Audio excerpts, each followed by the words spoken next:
Good afternoon, ladies and gentlemen. My name is Bernard de Brien from Aalst in Belgium. It's my pleasure to welcome you and thank you to join for this series of webinar about applied coronary physiology, which means physiology applied in the catheterization laboratory. This series of webinars is organized by Nico Pels and myself and sponsored by Abbott. Now we are already starting today the module number 4, and the module 4 will be devoted to post-PCI assessment of the results of PCI using invasive coronary physiology. Now, you might say, why to discuss about fractional flows of post-PCI? And actually, even if I probably imagined the title myself, I have to say it sounds a little bit weird to me today. And why should we measure FFR post-PCI? We never put this question when it is about the angiogram, and no one among us would probably leave the cath lab after the completion of a PCI without performing a control angiogram, preferably without a wire in 2 different projections. So this is routine, and actually probably measuring coronary physiology after PCI is at least as useful as the angiogram. And this is a little bit what we are going to discuss today. So the learning objective of the sessions is, of course, to raise awareness of the usefulness of post-PCI invasive assessment, to understand a little bit better what invasive physiology means after PCI, and to discuss about target post-PCI FFR values. But actually, practically, what I would like to discuss with you, because you have to intervene in this webinar, through the chat box, we will come back to this. What we would like to discuss is really how comes that there is often a residual pressure gradient after an angiographically successful PCI. What is the information that we can extract from post-PCI physiology? And to what extent is this information actionable and clinically relevant? And to discuss these various points, I have the pleasure to be surrounded today by 3 outstanding speakers in the fields. And the first topic will be presented by Damien Collison from the Gondon Jubilee National Hospital in Glasgow, and is entitled Post-PCI Outcome in General. We asked Damien to be relatively general. Then Carlos Collet from the Cardiovascular Center Aalst will discuss the post-PCI outcome data, but now stratified per arteries, and how we can use these data for guidance. And finally, Professor Escanet from the University Clinic San Carlos in Madrid will tell us all about the non-hyperamic pressure ratios post-PCI. Now, without further ado, I would like to ask Damien to start with this first topic, which is probably the most general. Thank you very much, Damien, to tell us everything you know about post-PCI FFR and outcome of the patients. Thanks very much, Bernard. So I'd like to say this won't take very long, but stopping me talking might be the problem for you. I'm just going to start in general. Obviously, post-PCI FFR is not something new. It's been around as long as FFR itself. And really, I suppose the question is, what can it tell us in terms of prognostication of clinical outcomes? So one of the earliest studies linking outcomes with post-PCI FFR was from Beck and colleagues, published in Circulation about 22 years ago. And this proposed that an optimal cutoff for FFR was greater than or equal to 0.90. Now, this was a study of 58 patients with stable coronary disease. About 65% of the population had PCI performed in an LAD. And the mean FFR for the group was 0.88, with about 50% of patients having an FFR greater than or equal to 0.90. Now, what was defined as an optimal result here was physiologically an FFR greater than 0.90, but also angiographically residual diameter stenosis less than 35%. So patients that ticked both of those criteria, you can see, had greater freedom from clinical events at a 2-year follow-up in that study. So this was one of the earliest studies linking post-PCI FFR with clinical outcome, albeit with balloon angioplasty rather than stenting, of course. So moving on then, in 2002, we had data from colleagues on the call the post-stent FFR registry. Now, this kicked things up a little bit with 750 patients. About 52% of these patients had PCI in an LAD artery, and this was using bare metal stents. So looking at the graphs here, you can see that once you get below 0.91 to 90, that's where your percentage of clinical events really starts to take off again. So supporting the earlier work in terms of balloon angioplasty, that somewhere around the 0.90 mark seems to be a possible threshold for what constitutes a physiologically optimal result. Jumping forward in 2014, Johnson and colleagues performed this meta-analysis on the prognostic value of post-PCI FFR. Again, an attempt to stratify or break this down into tertiles of post-PCI FFR results. So you can see on the left-hand side, that's stratifying the lesions based on the post-PCI FFR results. And you can see that those patients in the highest tertile, as in the highest post-PCI FFR values, again, had the lowest incidence of MACE or clinical or adverse events. So this was follow-up of about 970 lesions out to a median of 16 months. And again, the median overall FFR value here was 0.92, the lowest tertile 0.83, the highest 0.98, which seems exceptional, but we can discuss that a little further as we move along. Next, an important study from Lee and colleagues in 2017. A lot of information on this slide here. So this was 1,476 patients with stable coronary disease, no acute coronary syndrome lesions included.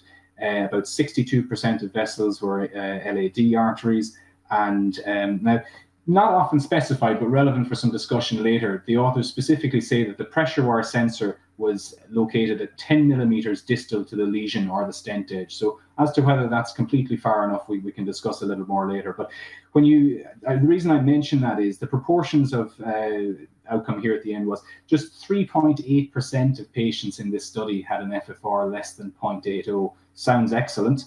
And about 68% had an FFR greater than 0.88, which was the optimal overall threshold that these authors identified. Now, they were among the first people to suggest that maybe different thresholds are required for different arteries, which Carlos is going to speak to us about later, but they had suggested that an LAD vessel may have a different clinical cutoff as well for outcomes.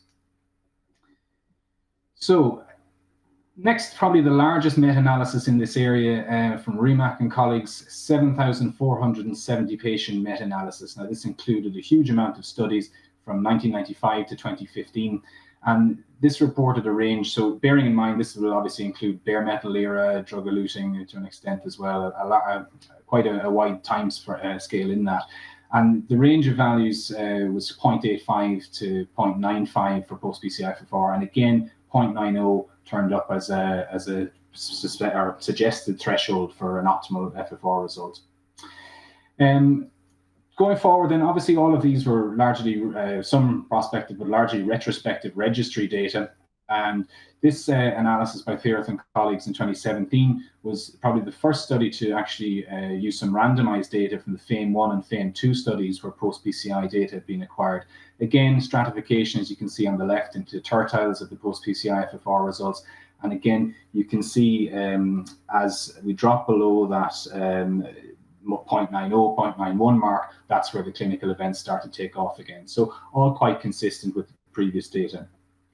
Now, in that study, it was 639 patients from FAME1 and 2, 838 lesions, and drug-eluting stents, 100% in FAME2, 97% in FAME1 at that stage. The mean FFR in the overall group was 0.90, and they looked at vessel-orientated clinical events at 24 months and settled on a cutoff of greater than or equal to 0.92. Now, importantly from that study, the authors do point out that the predictive value of a post-PCI FFR below that may, however, be too low to use as a surrogate clinical endpoint, and that's certainly something we'll discuss a little later on. Coming back then to a study from sticking with the same study from Fearth and colleagues, they found was that most of the clinical events were actually related to the target vessel revascularization, so not spontaneous MI or target vessel related MI. So that really seemed to be the driver of the composite endpoint, which I guess there are arguments that perhaps it's the softest of the three outcomes in terms of what constitutes a requirement for revascularization in these target vessels. So none of the other parameters statistically significant, the composite of the individual endpoints, other than target vessel revascularization. So coming to some work from myself and colleagues at the Golden Jubilee Hospital published recently, target FFR was the first prospective randomized control trial specifically focused on the post-PCI assessment and intervention space. So we found in our cohort that where, as I mentioned, the range could be from less than 1% up to 20% of patients with truly suboptimal FFR results of less than 0.80. We found it was very common, and 29% of the patients in our cohort had an FFR less than 0.80 after their initial PCI. Just 32%, just about 1/3, achieved the optimal rate of greater than or equal to 0.90. Now, we performed pullback analyses in all of these patients and characterized the characteristic of disease in the vessel. Far and away, diffuse disease was the greatest explanation for residual suboptimal FFR results there. But potential targets for intervention represented higher transstent gradients over 0.05 and focal distal or proximal lesions to the area of index PCI, which may have benefited from further intervention. So the purpose of the study, we had a angiographically guided control group and our physiology guided intervention group, where we identified targets for further PCI as evidenced from the red bars in block B. We attempted further intervention with either additional stent postulation and or stenting. Our goal was to see if we could improve the proportion of patients with an optimal result greater than or equal to 0.90. We did not achieve a statistically significant difference between those. However, the worst affected patients, those with FFR less than 0.80, we did achieve a statistically significant reduction in the proportion of vessels in that category in our intervention arm. So target FFR was not powered for outcomes, and nor was it intended to be, but we did have some interesting patient-reported outcome measure data on patient angina. My clicker, oh, here we go. So what we found was that rather than the absolute post-PCI FFR value, there was actually a moderate correlation between the relative change, so the percentage change from pre to post-PCI correlated across tertiles with improved Seattle Angina Questionnaire scores at 3-month follow-up. In particular, the angina frequency score was quite significant. So I suppose a rationale, if the association with clinical outcomes wasn't enough, a rationale to try to strive and achieve larger improvements in FFR through your PCI would be that larger relative increases as a result of stenting are associated with a reduced burden of patient-reported angina follow-up.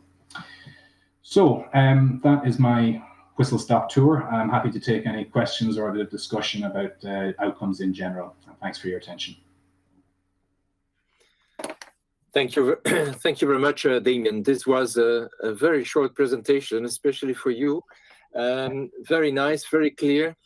I would like, if possible, I would like to ask the regie to show again the first slide about but I can do it myself because this is something we have to go a little bit more into the details.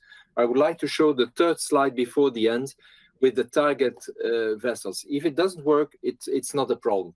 Could you simply remind us, Damien, to how you decided to go further with the with additional maneuvers based on physiology at the end of a PCI? What was your choice? Did you choose only the patients in whom the post-PCI FFR was less than 0.80? Yeah, it is the next one. I will advance it myself.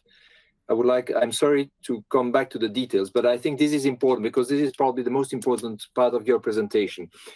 How did you decide in which patient you, let's say, took a bigger balloon, and how was this guided? What did you do exactly? Sure. So based on the threshold of greater than equal to 0.90 established as across the trials we've mentioned, that was our set point for where further optimization was warranted. So anybody less than 0.90, but accepting that those less than 0.80, of course, had more to gain from it. So the trigger point was, and we felt that it was best to generalize the population so we could truly see the proportions affected rather than just sub-select out patients with that result or less than 0.80, when of course our intervention measure would have looked much better in that case. The only way you can really do this is to measure post-PCI FFR in everybody. Otherwise, you're still using the angiogram as the gatekeeper for who you do it in and who you don't. So 0.90 was the trigger. And then now again, the definitions of what's focal and what's diffuse is arbitrary, and we could spend a session talking about that alone. But we decided there was data to suggest that there is increased incidence of MACE with residual stent gradients greater than 0.04, and the vast majority of transstent gradients are greater than 98% of patients in a study by Yang and colleagues a year or two ago suggested that 98% of patients plus had gradients greater than 0. So a stent does not remove a gradient in a vessel, and depending on its length and optimal deployment may well contribute to it. So the triggers we identified were a transstent gradient greater than 0.05 and a focal, which was arbitrarily but visually interpreted by the operators, focal pressure loss, but again, greater than 0.05 we felt was something that might actually, stenting it would not just replace the gradient with the gradient of the stent itself. Okay, thank you very much, Damien. I have been expelled, so to speak, from the meeting during a couple of seconds, so maybe I missed a couple of points. Are there other questions from the other speakers? Carlos, Javier, do you have anything else to ask to Damien? Well, perhaps it was implicit in Damien's slide, but what is important, and when you look at target FFR, that measuring post-PCI FFR one single value is not enough. You have to complete the maneuver with a pullback, because the pullback is the one that's going to tell you if you can do additional techniques or measures to improve your post-PCI FFR. And I think Damien was pretty clear when he said, yeah, there is diffuse disease, there is nothing else we can do. But if there is residual focal disease, this is something that can be tackled either with a larger balloon if the drop is inside the stent, or with an additional PCI if the pressure gradient is outside the stent. So I think it's important to understand that this post-PCI evaluation involve, one, the single distal point measure, which is the one that was all the papers that Damien presented are based on, and plus a pullback maneuver to further understand the mechanism leading to low post-PCI FFR. Yeah, thank you, Carlos. This is an important addition. We will probably discuss more these pullback maneuvers during the second and the third presentation, especially during the presentation by Javier.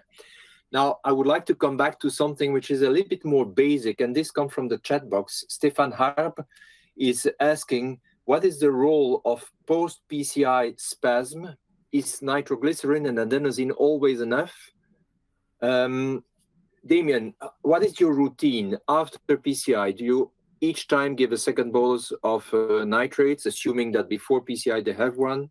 What is your strategy? Do you use adenosine post-PCI? We always, before any FFR measurement, either the initial post-PCI and the optimization measures, we give copious nitrates. So always nitrate. And I have to say, you know, because we also, it's not the focus of the study, but we also perform microvascular assessment in target FFR. In the absence of obvious visual angiographic spasm with, you know, in vessels that weren't particularly tortuous, I don't think it was clear from the pullback gradients that it was diffuse disease and not abrupt drops across a spastic area that was the problem for the vast majority. I can't say we encountered a lot of spasm in as far as we could detect it. Yeah. I would also like to add, of course, this is a side topic, but I'm very surprised that even though we give nitrates before, and even though we very often give nitrates during the PCIs, the fact of inducing ischemias, so runs of ischemia and therefore of post-occlusional hyperemia also tends to increase the vessel size. And very often we end up the PCI with bigger vessels than we start, even after the nitrate. So this is something which further complicates this whole issue of spasm, nitrates. Then the second part of the question was, is adenosine always enough, supposing that adenosine might not work as well after PCI? Damien, do you have something? Or Javier, maybe, if you have more experience? Yeah, well, one point I would make is, as I went through that little history of post-PCI FFR, you can see how in the beginning the values are very high compared to what we turned up with. And one thing to look back on is the doses of intracoronary adenosine that were used are probably smaller. So I think in the post-stent FFR registry, you would have had doses of maybe 30 micrograms for the right, and obviously that moved up to 50 and 100 as the years went on. So there was no real way to validate that you had maximal hyperemia. And of course, the position of the pressure sensor will have impacted that as well. So, you know, you can get higher post-PCI FFR results when you understand that stuff, where you want to position your sensor, how much adenosine or etc. that you give. So that is very important. And in our study, we really did try and introduce the wire as far distally as feasible to capture that residual diffuse disease, and not because we intended to treat it, but just to understand where the pressure loss was happening across the vessel and what was it diffuse or was there focal disease. So I think that is important. And our mean FFR, despite that, was about 0.85, so lower than what was quoted. But again, you know, when we've taken with the pullbacks, we have the benefit of understanding why that is. And that, I think, is the benefit. People may be reticent to put that pressure wire further down, but nobody's forcing your hand to treat diffuse disease. You should just be aware of it and consider it, I think. Yeah, I mean, I think that this is a very important question. And obviously, we have to, again, highlight that we know much more about physiological assessment before PCI than after PCI. So it is true, and we know that there are a number of mechanisms that may impair the hyperemic response after PCI. Obviously, you know, even from your group, Bernard, we have studies that have been looking to the effect of enalaprilat and other drugs as cardioprotective, because you can increase microcirculatory resistance over PCI, and this obviously may blunt the hyperemic response to adenosine. And also there is the topic that you may have an enhancing adrenergic drive. Many authors insist that the degree of vasoconstriction that this may cause at an arterial level is not overridden by adenosine. So, but in a nutshell, what I think is that we are at the verge of moving seriously into this topic of post-PCI assessment, and this surely will be the topics of research and communications over the next couple of years, I believe. Thank you, Javier. If there are no further questions, I see there are still questions coming through the chat box, but I will keep them for after the talk of Carlos. Carlos, you are the next speaker, so the floor is yours. Thank you, Bernard. So in this second part of the webinar, we're going to look actually at the outcomes of the vessels according to post-PCI FFR, but stratified by coronary artery.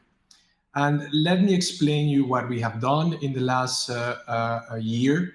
We actually have combined data from more than 3,000 post-PCR FFR measurements coming from 4 randomized clinical trials and 5 big observational studies. And what we have observed is that systematically, the post-PCI FFR in the LAD, which is in the red color on the slide, is lower compared to the post-PCI FFR in the circumflex and in the right. If you see on the bottom panel, on the right side, panel number C, you will also see that is delta FFR, or change in FFR before and after stenting. You will see as well that the amount of flow that we increase by PCI in the LAD appears to be lower than the one that we achieve in the right and in the circumflex. And this is highlighted by the delta FFR, or the change in FFR, which is significantly less in LADs when you compare that to non-LADs. But what does that mean actually? And before we go into the answer of that question, I'm gonna just tell you that we have quantified the difference between LADs and non-LADs, and this is about 0.06 FFR units. So the LAD is in this amount of FFR lower than non-LADs. It's important for us to realize that what Damien has shown us before actually is true. It's not only true, it appears that post-PCI FFR is the only independent predictor of target vessel failure. This comes from the same meta-analysis again, more than 2,000 patients included here, and it turned out that the post-PCI FFR is the only independent predictor of adverse events.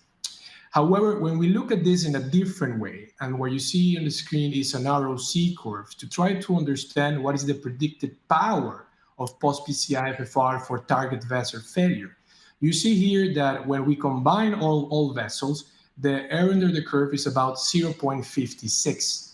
If you ask me, this looks pretty modest. If you ask a statistician, he will tell you this is pretty poor. So how can we reconcile what we have heard for Damien, now looking at the data in this way, saying that post-PCI FFR, yeah, is associated with adverse events, but it doesn't appear to be so strong. Then we have applied the same division as before, and look at this. This is pretty interesting data because it appears that post-PCI FFR in non-LADs have a higher predicted power for adverse events compared to post-PCI FFR in LADs. And we will go a little bit more in depth into this mechanism. But again, this is data from the same meta-analysis. We actually support all what Dr. Collison has said, looking at now at the probability of target vessel failure stratified by post-PCI FFR. And you see the post-PCI FFR in the x-axis of the two plots. We have divided here the the distribution of the post-PCI FFR values in color according to the specific threshold by LAD and non-LADs. And you will immediately see that the red color in the LAD starts at 83 FFR value, whether the post-PCI FFR in the low tercile and the non-LADs start at 0.9. And this reflects what we have seen before, that the post-PCI FFR values are different between arteries. Nevertheless, in both LAD and non-LAD, low post-PCI FFR values are associated with higher probability of target vessel failure. These are just the Kaplan-Meier curve coming from that specific population using the specific cutoff for the LAD that is 0.8. And you see again how when you divide the population using this cutoff, you get a reduction or a difference in target vessel failure rates, of course, favoring the patients that ended up with high post-PCI FFR. And you see exactly the same in non-LADs, again, with a more or less similar rate of target vessel failure. However, we try to look at this also in a different way. And this is an analysis that mirrors the ones that we use to understand the diagnostic accuracy of diagnostic tests. This we call the prognostic performance analysis to understand what is the sensitivity, the specificity, the negative likelihood ratio, the positive likelihood ratio of post-PCI FFR to predict target vessel failure. You see on the screen that there is a very modest sensitivity of about 44% and a moderate to good specificity in terms of the prediction or the association with target vessel failure. So we have really to understand that post-PCI FFR appears only to moderately predict target vessel failures in patients undergoing elective PCI. I want to go back to the differences that we have observed in post-PCI FFR between LADs and non-LADs. And I have brought this figure, which actually combines quite some information. In the top of the slide, you will see a pullback curve measuring in an LAD, which ended up with an FFR post-PCI of 0.90. And on purpose, I just also included the OCT run to make the point that there is no residual disease in this vessel. This is a vessel that had a focal lesion, was treated, and there is no disease, nor in the edges, and the stent expansion is excellent. You see here that the pullback curve has a gradual, you can see a gradual decrease in pressure and in the FFR curve, mimicking what we would say in the pre-PCI setting, that is diffuse disease. In the bottom of the slide, you see exactly the same representation, but in this case for the right coronary artery. You see that the pullback in the right coronary artery, again, without residual disease, this is of course confirmed by OCT, has almost a flat pullback curve with an FFR post-PCI of 1.0. And this is systematically the mechanism that we see in the pullback curve in LAD versus non-LAD. Why does this happen? This is probably the topic of the discussion, but one of the explanations of why the post-PCI is lower in the LAD compared to non-LAD refers to the amount of myocardium that is subtended by the LAD and the amount of flow that go through this vessel, and this might indeed cause pressure losses along the vessel. A second explanation, I'll probably discuss that as well, relates to the hydrostatic pressure, the hydrostatic effect of a patient in a supine position in the cath lab when we measure the FFR with sensor tip catheters, as opposed to the early experience when Bernard and colleagues used fluid filled catheters. I'm trying to go to my next slide. Okay, so this is probably where we are today. So we think that we have a patient with CAD. This patient with CAD, we think that would benefit from the treatment of PCI, and we think that measuring FFR post-PCI would tell us or will be associated or would lead to clinical adverse clinical outcomes. But actually, this is much more complex. If, for example, if we look at the PCI technique, we know if that we use intravascular imaging, either IVUS or OCT, we will increase the post-PCI FFR, and we will, of course, increase the minimal stent area. Both of these have been associated with improved clinical outcomes. It gets even more complicated. All the disease that we treat in the epicardial vessels is not equal. We have focal disease, we have diffuse disease, and this, of course, influences at the same time your post-PCI FFR value.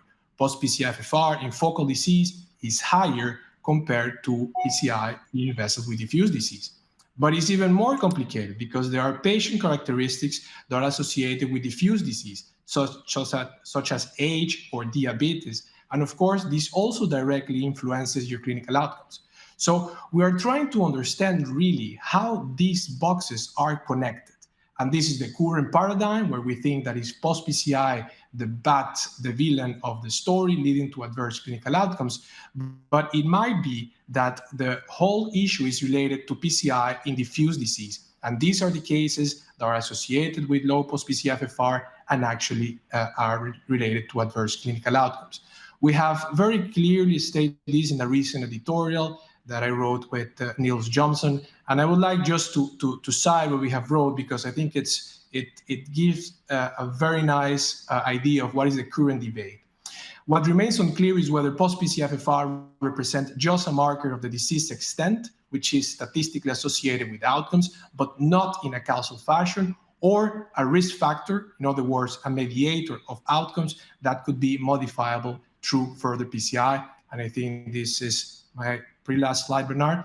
Just to summarize what we have discussed, post-PCI FFR, again, is not the same for the three coronary vessels and should be interpreted vessel-specific with lower FFR values in the LAD compared to non-LADs. The mechanisms leading to low post-PCI FFR, and we discussed this in the previous talk with Damien, should be elucidated by a pressure pullback and differentiate focal pressure losses or residual diffuse disease. And the fourth point, which I think it's extremely important, is that although a higher post-PCI FFR reduces the probability of adverse events, its predicted value remains modest. Thank you very much for your attention. Thank you. Thank you very much, Carlos. Before going to the discussion and the questions, I would like to go to the chat box because there is a comment from Domenico Galante, which is very appropriate. I summarize, and he let's say he writes, among other things, it's important to understand the disease of the vessel and the physiology of the vessel also before performing PCI. And this is actually exactly what both Damien and yourself are telling, at least in the discussion. Maybe not, we did not go through the data, but maybe you can comment on this. Actually, the post-PCI FFR or even the NHPR post-PCI can be largely predicted by the physiology of the vessel before starting the procedure. You agree with that, Damien and Carlos? Absolutely. I mean, it's we've seen that more however, focal disease is associated with larger absolute gains in FFR through PCI. So that's been quite consistent across the data studies we've collaborated on recently. So, Bernard, and probably this is a question for you and Javier, but we have seen in all the data that low post-PCI FFR is associated with adverse events, where patients with high post-PCI FFR do pretty well. But we're now discussing that patients with focal disease, they have high post-PCI FFR. So it's logical to associate that focal disease resulting in high post-PCI FFR will be the patients that will do better with stenting. Is that something that you also see in your practice? Do you think, in other words, that the post-PCI FFR is just a reflection of the focality of diffuseness of the disease at the beginning, and this just post-PCI FFR is just an innocent bystander that we're measuring after we implant our stents? Well, if I may, because it's a very important, interesting topic, I think that what it is clear is that the principle behind FFR is that you use the stenosis as a turbulence generating device to outline loss of pressure, which is largely due to turbulence. I think this is something that is very important. And that explains why in focal stenosis, which typically have a much higher component in terms of turbulence, you have a much better result when you're performing it. So it's not only the presence of diffuse disease, it's the presence that, the FFR is excellent at spotting the flow-limiting stenosis, particularly when they are focal. I think that when you have diffuse disease, it's very difficult sometimes to draw conclusions. Let's imagine that you have an LAD that went from 3 millimeters in mean diameter through a very diffuse, narrowing, causing no focal narrowing to something like 0.5 millimeters in diameter. We all will agree that this vessel will have huge impact on the conductance of blood. Yet, if you don't have anything that generates turbulence, it is a smooth tool, you will not see anything with FFR or with any of the other indexes. So I think that in a way, what you're saying, Carlos, makes a lot of sense. I think that from a broader perspective, pressure-derived indexes are, in a way, providing information in most of the situations, but obviously not all the situations of obstructive coronary artery disease. And I think that when you see these diffuse patterns of disease, that are not focal, is because perhaps you are obviously witnessing something that is of a completely different nature from the perspective of focal disease. I don't know if Bernard agrees with this point. Well, you are embarking here in a very difficult discussion. I follow you more or less, but nevertheless, I would like to remain more or less practical in this webinar. And what I would suggest, Javier, is to concentrate on this topic during your presentation. I've seen your slides, and I know that you have several slides alluding to exactly what you are discussing now. There is one question that I would like to take from the chat box in the meantime. It's from our friend from Poland. In our center, we try to get an FFR above 0.93. The minimum value is 0.88. So and I have several questions like this, and I realize that many centers have their own thresholds. So 88, sometimes the lower value is due to a small narrowing in the left main, the PCI of which would be complicated.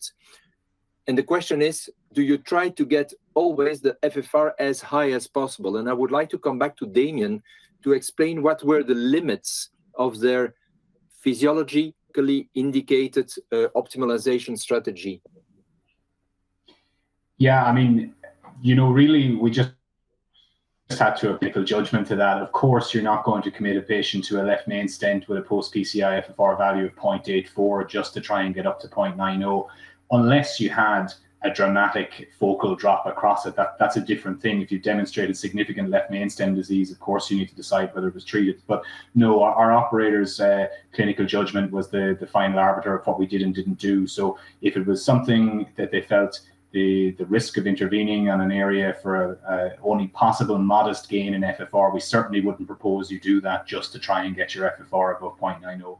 The key message, I think, from it is, particularly if you're using a pressure wire during the case, check afterwards. Nobody's saying you have to do more PCI, but if you find something focal and amenable to either extending your stented segment or something that wasn't apparent on the angiogram, you may be surprised by the proportion of your patients, and it could be up to 1 in 3, 1 in 4, who are still below the revascularization threshold. And that's the key message from it. Check. You may not always be able to improve it, but in proportion of patients, you will be. But of course, clinical judgment applies. That's a very important take-home message. We will come back on that during the conclusion slide. Javier, I would like to suggest you to give your presentation on the non-hyperamic pressure indices. The floor is yours.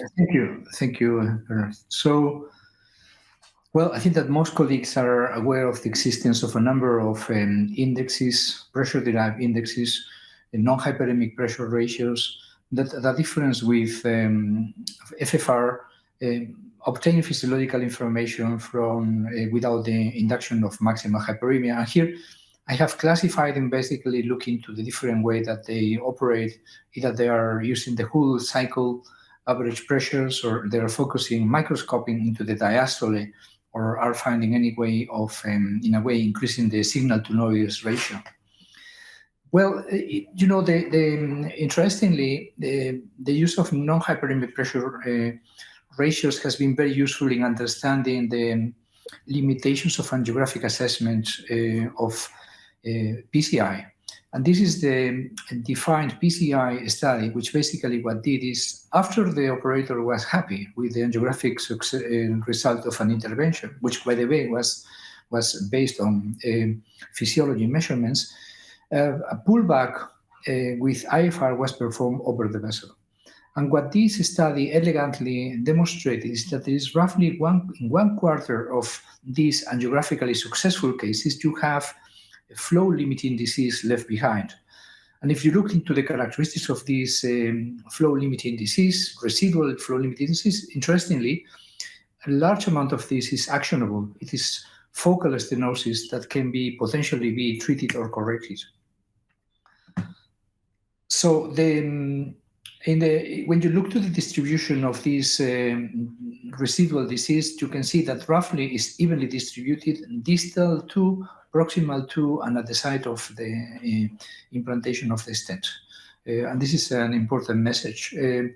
I think that what we have learned from this study is that more importantly than perhaps performing your intervention and then checking what is the result of your intervention, perhaps it will be important to predict what is going to be the result of your intervention when you treat a specific segment of the vessel. And this is something that one of the colleagues was highlighting before. Is it possible to predict what is going to be the result of your intervention instead of just performing your intervention and then checking your result? Well, in this aspect also, we have several papers, several researchers that have demonstrated that with IFR pullbacks, you can actually predict what is going to be the result of your intervention after treating a specific segment. Now, there are two very important aspects of this ability of prediction. The fact that you are able to estimate before embarking into the PCI what is going to be the final result means that the measurements with IFR during the procedure do not change much, because otherwise, if IFR will be modulated, for example, by the intervention, you will have huge discrepancy at the end. So the first aspect is that it sounds like the measurements that you obtain with IFR are stable all throughout the procedure. The second one is that it is true that there is less interaction, or there is little interaction into this in-series stenosis that you have there, allowing you to make this type of calculation, this type of virtual stenting, so to speak. I'm going to show you one particular case, situation where you really wonder, how can I help this patient? I see lots of disease, it's calcific disease, and by performing co-registration of IFR with angiography, I can really try to figure out what is going to happen if I successfully extend these segments. So for example, I can see in the measurements that I obtained there that I will improve IFR from 0.68 to roughly 0.90 after treating this segment. And that decided us to go for the intervention. Otherwise, perhaps we would have decided not to perform PCI in these patients. Now, there's a small drift here in IFR, but basically, we, at the end, we were happy by having improved a lot the functional status of this vessel. And we could also document that there was no focal residual stenosis left in this vessel. You see some even distribution of pressure loss, which is attributable to the friction and turbulence caused by this very diseased vessel. Now, it sounds like this potential of non-hyperemic pressure ratios is not something that belongs only to IFR. It sounds like also other non-hyperemic pressure ratios can do the same. This is a very interesting work by Dr. Omori and Dr. Hitoshi Matsuo in Japan, where they basically estimated the correlation between final post-PCI results calculated from IFR and a number of non-hyperemic pressure ratios that you can see here. And interestingly, the same prediction was also obtained, the same reduction in number of stents associated with this pre-PCI estimation of which segments should be treated to achieve a good functional result was obtained with, as I say, with full resting full cycle ratio and diastolic pressure ratio compared with instantaneous wave-free ratio. Now, of course, like FFR, the procedure may have an impact in the final measurements. And before we mentioned that, one of the things that we have to understand is to what extent peri-procedural modifications of the vessel, of the physiology, of adrenergic system, etc., have on the hyperemic response to adenosine with FFR. In the case of resting cycles, the problem can be in that you may modify the resting state of some patients. Let me just share with you this case that was shared with me by a good friend, Ramon Lopez Palop. Is a patient, I'm not going to show you the resting angiograms, but basically he performed a long, complex case. There was two vessel disease PCI, he used rotational atherectomy, LAD, non-compliant balloon dilation, calcific vessels, as you can see, lots of occlusion time, two drug-eluting stents, and then he obtained that actually the final PCI results with RFR was 0.79, while with FFR, he could see that the result was pretty good, 0.86. Now, in understanding this discrepancy, I would like to draw your attention to some measurements he performed also with thermal dilution that inform us that the resting mean transit time at the end of the procedure were 0.24 seconds. From this and from the hyperemic mean transit time, it was derived that coronary flow reserve was low, 1.6, as you can see there. Now, the interesting thing is that Ramon performed a new measurement. Next slide, please. Performed a new measurement 24 hours later. And then he noticed that now RFR had returned to normal values. So it was concordant with the results of FFR, which basically was unchanged compared with the day before. And you can see now that the resting flow actually had decreased. You can see that now the mean transit time is higher, indicating that the day before, after the intervention, there was a higher resting flow than 24 hours later. And probably this accounted for this abnormal RFR value, which at the end of the day is a resting index. So it's one of the potential caveats, potential disadvantages that we might have with non-hyperemic pressure ratios, the impact of increased adrenergic throne or reactive hyperemia triggered by complex PCI or in occasional cases. But it's true that at the same time, they offer some advantages. One of them is that you don't have to perform multiple injections of adenosine to perform multiple measurements in cases that you are using this to guide your procedure, that there may be less crosstalk between stenosis than with FFR, something that is currently an area of investigation, that with IFR you have a virtual stenting tool and a co-registration with angiography that allows you to perform predictions before PCI, and also to decrease the possibility of geographic mismatch while performing a PCI based on IFR. And with this, Bernard, I will bring it back to you for your comments and those of the colleagues. Thank you very much, Javier. I don't know if there are questions from Damien or from Carlos to the data and the examples, the nice examples shown by Javier. Yeah, Javier, Otherwise, we saw that as well with further optimization. Disappointingly, the CFR would often drop as a result of increased resting transit time with more instrumentation to the artery. So the only thing I'm surprised about there is how far below the IFR value was below the PDP, hyperemic PDPA or the FFR. I mean, a significant drop below. I wouldn't have thought that it should really be able to level out that far. It almost seemed a little, I understand the concept, but just how low the value went almost seems a little artifactual, didn't it? Yeah, I mean, that's absolutely. I mean, that's and that's the reason because, you know, I will not hesitate if you have a positive result after a PCI, you know, in the occasional cases, because as I say, the fact that the measurements are maintained in most cases are supported by those studies that have been predicting PCI the final results and finding that actually they are consistent.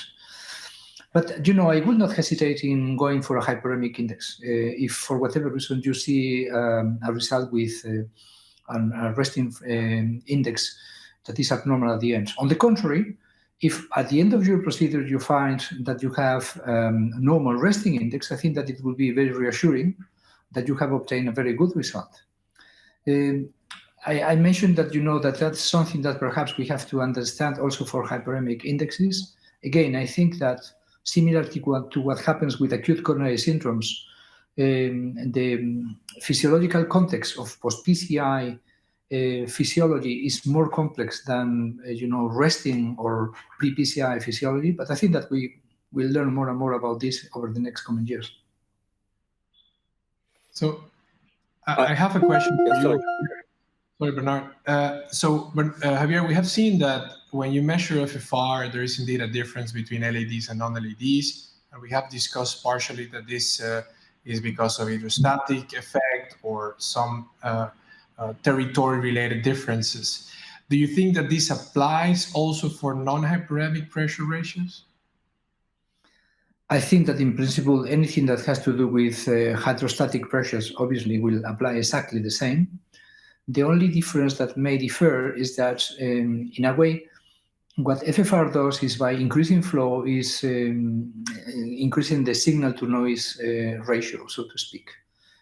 That's the way that it operates in a way. It's true that it's looking also to a different type of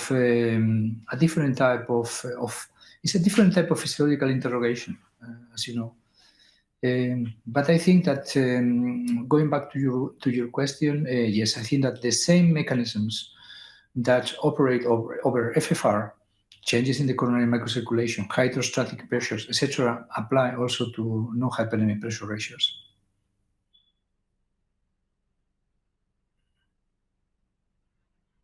This comment. I have another comment concerning the case you have shown from your colleague. I think this was a very nice illustration, not only of the fact that post-PCI we are often in full hyperemia during minutes and maybe even hours afterwards, but actually it is a kind of illusion to think that we are sometimes completely at rest when the patient is lying on the cath lab table. What is your opinion? Because we are speaking of resting indices and hyperemic indices, but actually we are in the cath lab and we are all stressed in the cath lab, and the patient is the first to be stressed.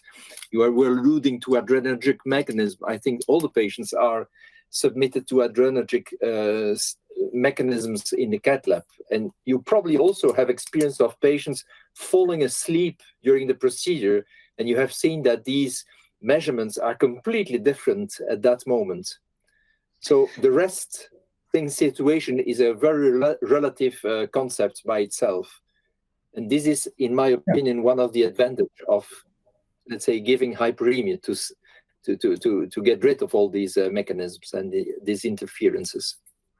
Yeah, I think that, from an academic perspective, we could go on and discuss on this. I think that at this stage, obviously, with all the multi-center randomized clinical trials, large trials, the use all over the world of non-hyperemic pressure ratios, we have to abandon the idea that there is clear advantage of hyperemic pressure ratios over non-hyperemic in terms of having better results in clinical outcomes. I mean, all the studies are demonstrating that,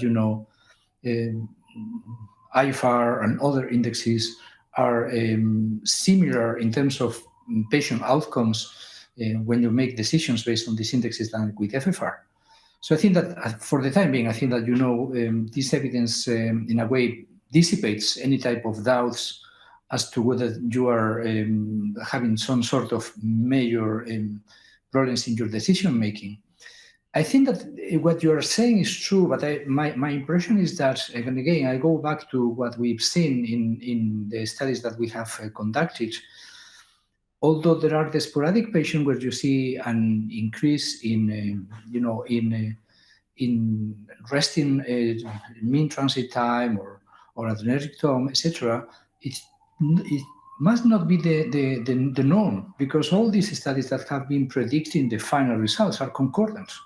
And if something will have happened in the middle, you will have happened something strange. So that's basically my comment. Okay, thank you. We will still have to debate a lot between hyperemia and non-hyperemia. And I agree with you. We have to understand what we are doing, interpret the physiological data according to what we are using as index, and look at the data as published in the literature. So we can quibble during years and years ahead if we go on, but I think you're right, this does not mean too much. What is important is to understand very well what we are doing. Now, I think it is time to conclude, and I have prepared just one slide. You can go back to the slides. Let's say slides, and maybe you guys, you can still interfere, because I have picked some take-home messages from your presentations. The first is that although a higher post-PCI FFR reduces the probability of adverse events, its predictive value remains modest. Not only the predictive value remains modest, but we have also to remain modest in our estimation of FFR and non-hyperemic indices in predict adverse events. So this is the first thing we have to remember. This being said, in 20–30% of the patients, post-PCI epicardial physiology is abnormal. And that's a lot. And that is sometimes disappointing for those who are not used to physiology. This can be improved by additional maneuvers, and this was called PIOS by Damien, so physiologically indicated optimization strategy. But the translation of PIOS into improved outcome remains largely unknown. I think we agree on that. The target study was not powered for clinical outcome, and so we are left with a lot of question marks there. Post-PCI FFR should be interpreted in a vessel-specific manner, mainly LAD versus non-LAD, and Carlos went, or at least alluded to, the different mechanism leading to these differences. And finally, the mechanisms leading to low post-PCI FFR or NHPR should be elucidated by pressure pullback. And this is something which came back several times during the webinar, the pullback should be done not only after, but also before, to understand the physiology of the vessel we are about to treat by PCI before we start, and even actually before we decide to perform PCI. So this is probably the most important message of this session, namely that the physiology of the vessel should be known and understood before we perform PCI. And this is really a paradigm shift. And I, of course, allude to the PPG indices that we will discuss next time. And this is the opportunity to make the link between this module and the next module, which will be specifically devoted to the pressure pullback gradient, or PPG, an index which characterizes the physiology of the lesion and the physiology of the vessel before even starting the procedure. If there are no further comments from the speakers, Damien, Carlos, Javier, well, I would like to thank you wholeheartedly for your presence, for your preparation. It was a pleasure to work with you. And I would like to invite the audience, as I mentioned already, to attend the next webinar, which will take place on November 24th. Thank you very much, and see you later. Thank you.